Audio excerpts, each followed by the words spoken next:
Ayn Rand, and we're talking about her and her philosophy, her writings, and this is to do really grave injustice to a person of such depth and insight. So we're going to try our best, poor as it is, to at least expose those of you who haven't had a chance to read her work to where she stands philosophically and what her philosophies are, what her philosophy is. Okay, how do we start? You don't like altruists. I disapprove of them. I regard them as evil. Do-gooders. Lord, save me from the do-gooders. I don't like those popular expressions. Oh, okay. That's too narrow and too political. Okay, but what's bad about the person who wants to help other people? Well, to begin with, that's the big mistake.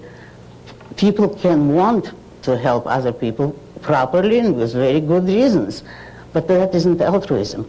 Altruism doesn't mean merely helping people. It means sacrificing yourself to others, placing the interests of others above your own. It's the self-sacrificing person who is an altruist. And what's wrong with that? What's wrong with committing suicide? What's wrong with giving up life? And why is the happiness of another person important and good, but not your own? Why are you always the outsider and the sacrificial animal? Mm-hmm. For a good relationship, there should be no victims, no sacrifices. Okay, so that in a relationship, for example, a man and woman, we'll talk about the heterosexual world for a moment.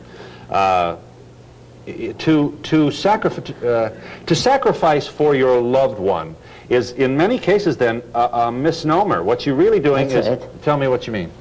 What I mean by sacrifice, and what is generally meant, is to give up some value which is important to you for something else which is a lesser value or a non-value. That's sacrifice. And you don't approve of that. No, I don't. Now, if you love your husband or wife and you have to, let us say, select between spending money for your spouse if he's ill or going to a nightclub.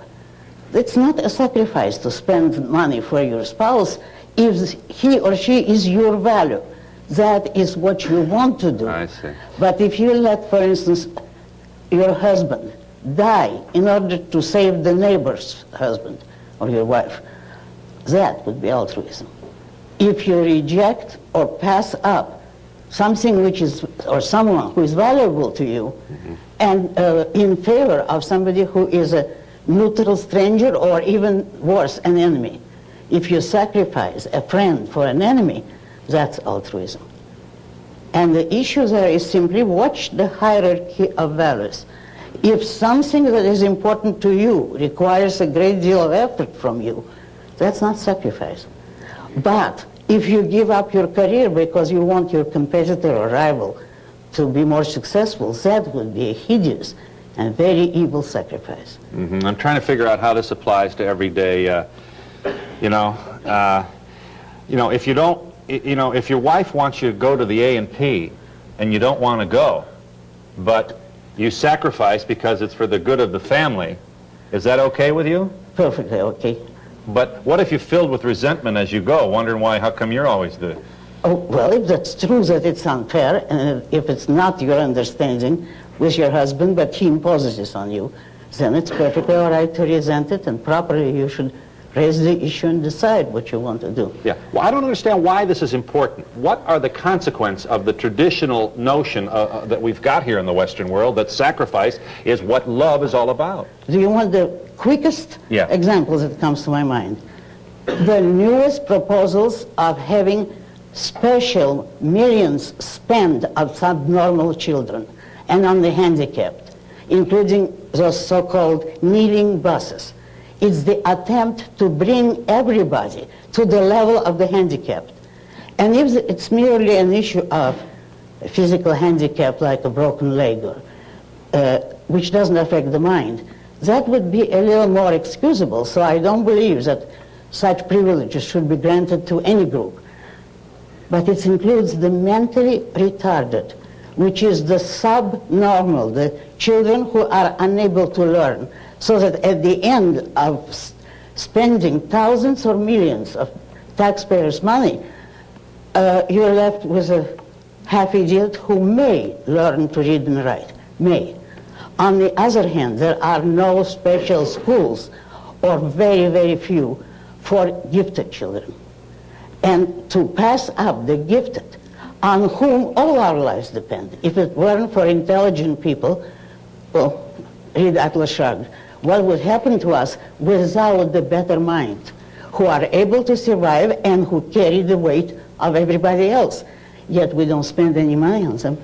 We do everything. Well, there's... The applause is for your call for more society energy directed at the accommodation of gifted people. I hope so. Okay, but not government spending. However, so long as you support the ungifted, you owe your first priorities to the gifted. But what in the Ayn Rand civil context would be appropriate societal measures to accommodate the ungifted? Their own parents, and a chance to give their parents to earn money. If, however, their parents are poor and cannot assume it, it's a big, heavy burden, then you can appeal to private charity, as it was always done before welfare statism in this country. You want private charity as well for the gifted? If necessary. They usually, in a free society, they won't need it. They'll make their own way, just so you don't stop them. But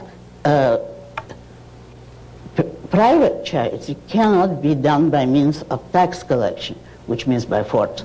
Private charity is up to you, and if it's a worthy cause, that is, let's say, a subnormal child who certainly cannot help it, it's perfectly all right to help him, but not at the sacrifice of your own child.